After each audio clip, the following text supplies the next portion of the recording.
Alhamdulillahirabbil alamin. Segala puji syukur patut kita panjatkan kepada Allah Subhanahu wa taala karena pada kesempatan hari ini kita masih diberikan kesempatan untuk belajar bersama. Hari ini kita nanti akan mempelajari muatan pelajaran IPA KD 3.5 mengidentifikasi sifat-sifat magnet dalam kehidupan sehari-hari. Dalam kehidupan sehari-hari, kita sering sekali menemui kata dari suatu benda yang disebut sebagai magnet. Magnet pertama kali ditemukan di suatu daerah yang bernama Magnesia. Magnet saat itu ditemukan dalam bentuk batuan. Tapi batuan yang ditemukan ini memiliki sifat yang istimewa, yaitu apa? Batuan ini ternyata bisa menarik benda-benda yang mengandung logam. Nah, karena benda ini ditemukan di daerah yang bernama Magnesia, maka diberi nama magnetis litos.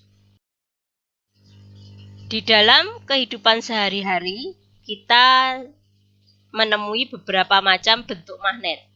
Yang pertama adalah magnet batang. Kemudian ada magnet silinder. Kemudian ada magnet jarum. Berikutnya adalah magnet U atau ladam. Kemudian ada magnet lingkaran.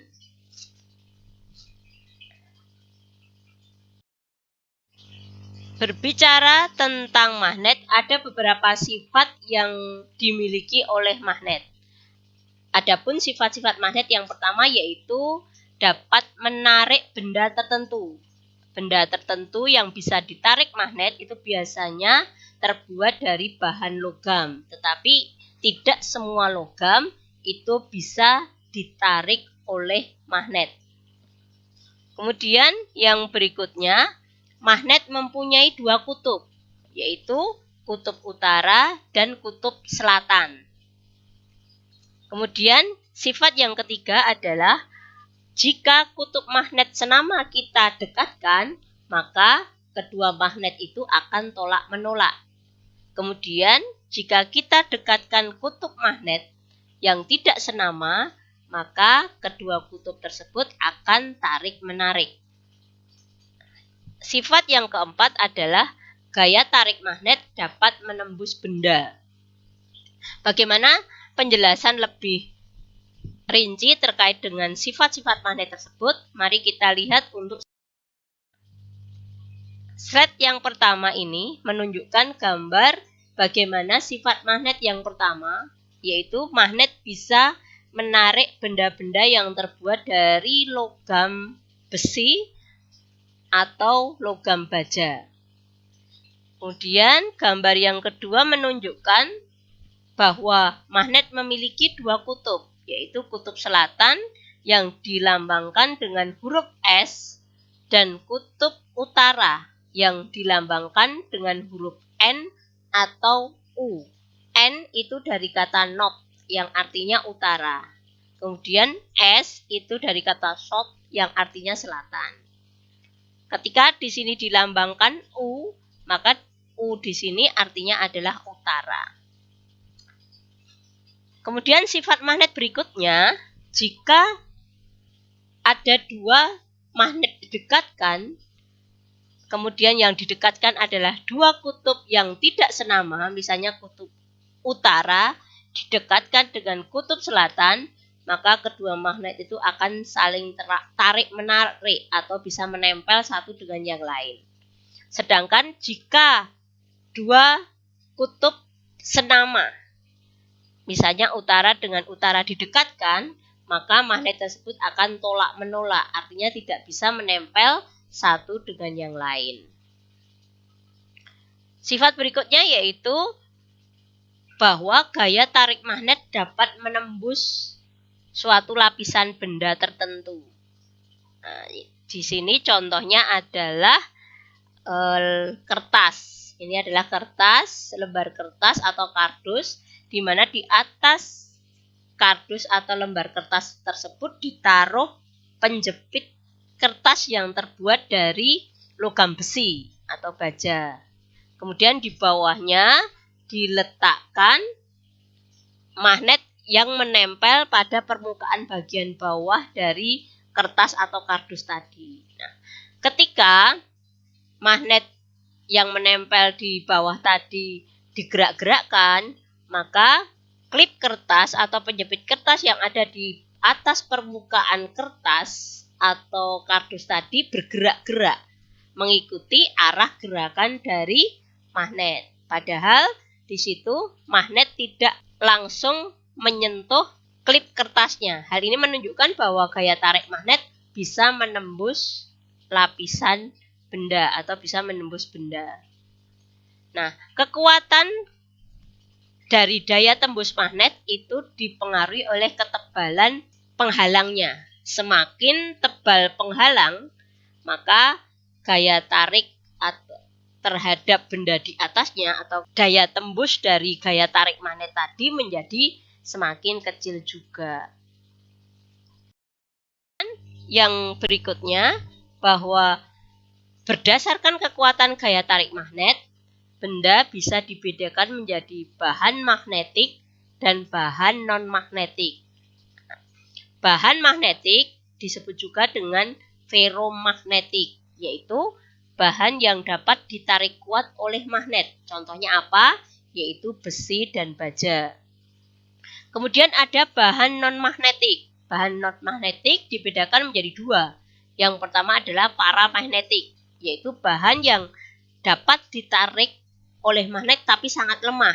Contohnya aluminium. Nah, aluminium itu adalah salah satu contoh logam yang sangat lemah ditarik oleh magnet. Seolah-olah kalau kamu menempelkan magnet di atas logam aluminium, maka kamu akan mendapati logam aluminium tersebut tidak menempel pada magnet. Kemudian bahan non-magnetik berikutnya adalah diamagnetik. Diamagnetik yaitu bahan yang sama sekali tidak dapat ditarik oleh magnet. Contohnya apa? Yaitu emas. Nah, emas itu salah satu contoh logam yang tidak dapat ditarik oleh magnet. Kemudian non-logam atau benda selain logam. Contohnya ada kertas, ada kain, ada karet, ada plastik, dan lain sebagainya. Itu adalah contoh-contoh benda yang tidak dapat ditarik oleh magnet. Nah, magnet memiliki bagian-bagian. Bagian-bagian magnet itu apa saja? Bisa kalian lihat di gambar berikut ini.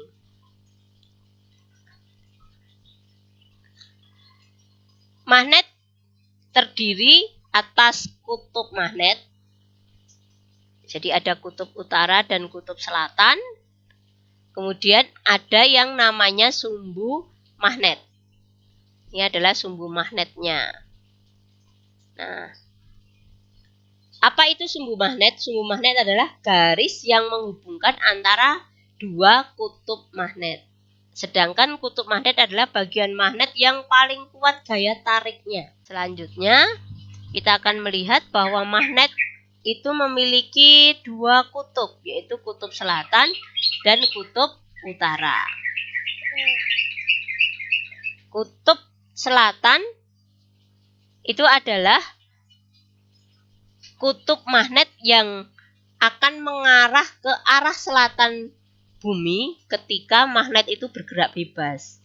Sebaliknya, kutub utara adalah kutub magnet yang selalu mengarah ke arah utara bumi ketika magnet itu dalam posisi bergerak bebas. Selanjutnya, kita akan melihat istilah dalam magnet yang lain, yaitu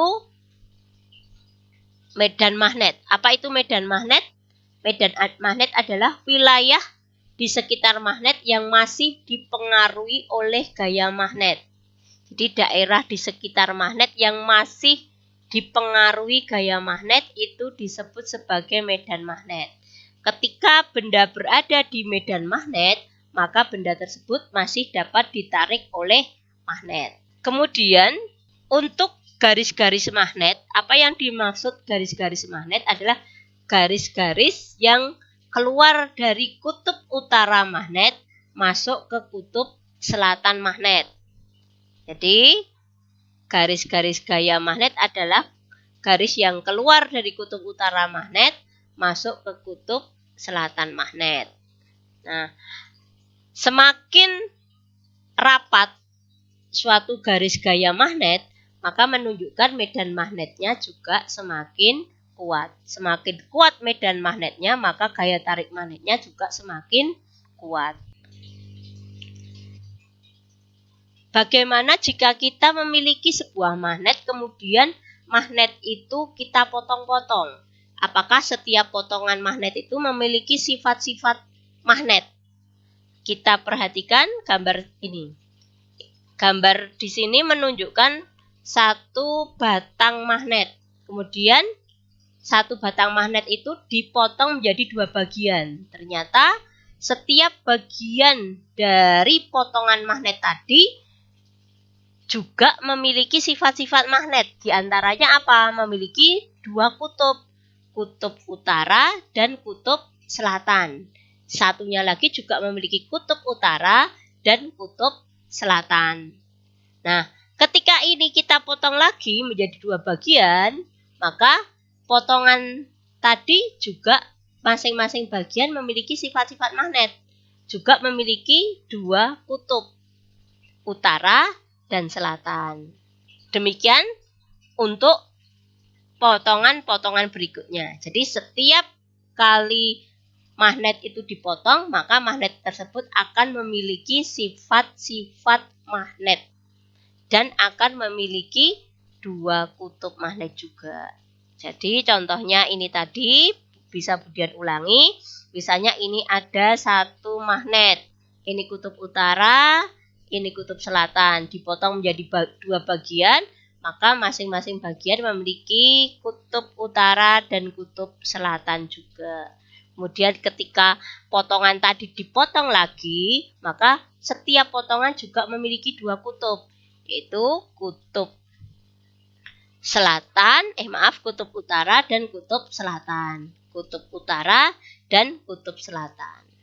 Masing-masing memiliki dua macam kutub. Jadi ketika satu magnet dipotong menjadi dua bagian magnet, maka akan terbentuk 4 kutub atau 2 pasang kutub magnet.